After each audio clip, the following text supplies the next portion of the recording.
आज शिव महापुराण जी की कथा के क्रम में आज शिव महापुराण के दूसरे खंड का आज हमारा प्रारंभ कर रहा हूँ और शिव महापुराण जी के शतरुद्र संहिता का आज प्रथम अध्याय। इस अध्याय का नाम है शौनक जी मुनि का सूत जी से सद्योजात वामदेव आदि के भेद जानने का प्रश्न करना। वंदे महानंदमनंत लीलम महेश्वरम सर्वविभू महांतम गौरी प्रियम कार्तिक विघ्नराज समुद्वम शंकरमादिदेवम। शौनक जी ने कहा कि हे व्यास शिष्य, हे ज्ञान दया के सागर सूत जी, शिव जी के जिन अवतारों के द्वारा उन्होंने सज्जनों का कल्याण किया है, उन अवतारों का वर्णन हमें सुनाइए। तब सूत जी ने कहा कि हे महर्षि शौनक जी, यही बात पूर्व काल में मैंने नंदीश्वर भगवान से भी पूछा था, तो उन्होंने मुझे बताया था। जो उन्होंने बताया था मैं उन्हीं के अनुसार आपको बताने जा रहा हूँ। हे सनत कुमार, सर्वव्यापक शंकर भगवान के प्रत्येक कल्पों में अनेकों अवतार हुए।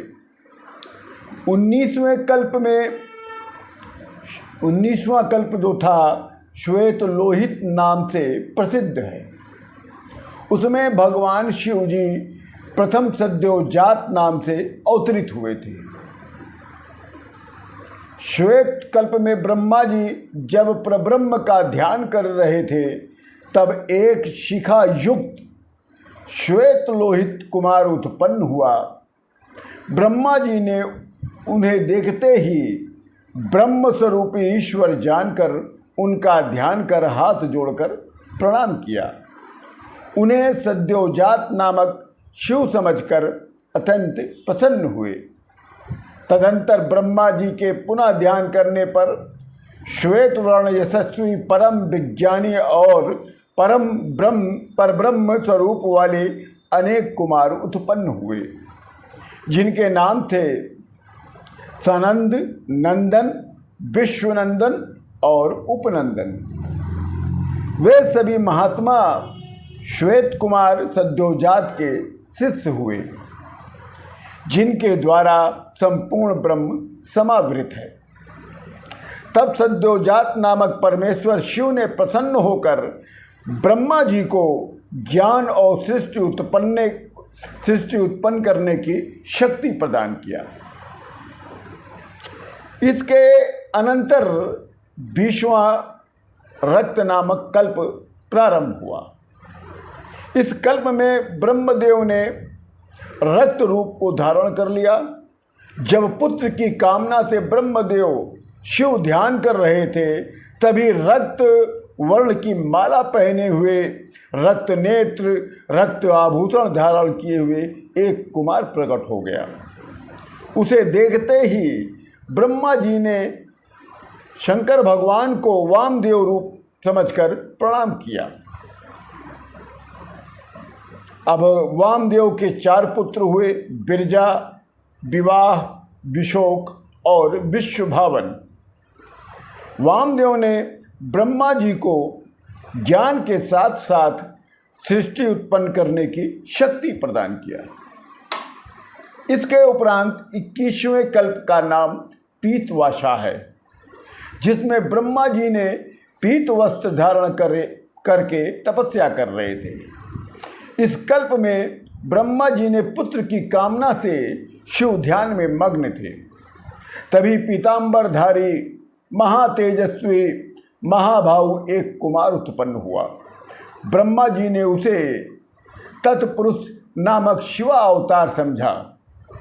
ब्रह्मा जी उन्हें प्रणाम करके गायत्री का जाप करना प्रारंभ कर दिया।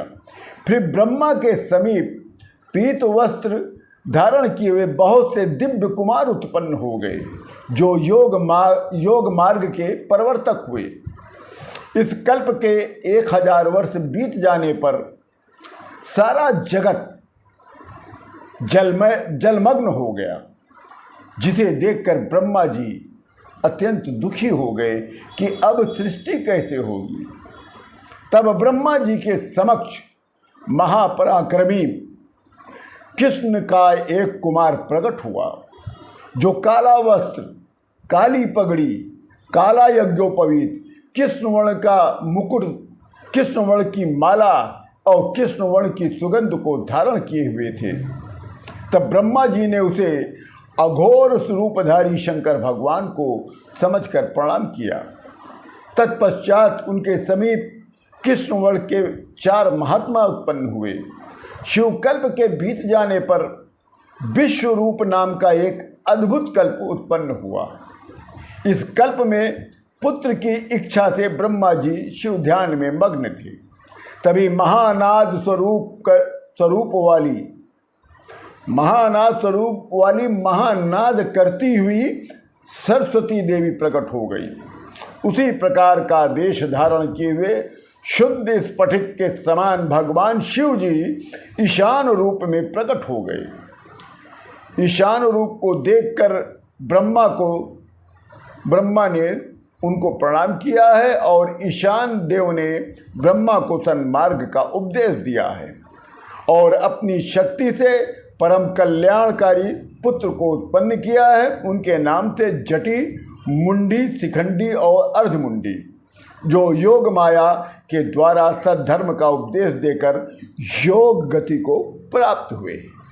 आज इसी के साथ शिव महापुराण के शतरुद्र संहिता का आज पहला अध्याय पूर्ण होता है। इसी के साथ आप सभी लोगों को राम राम।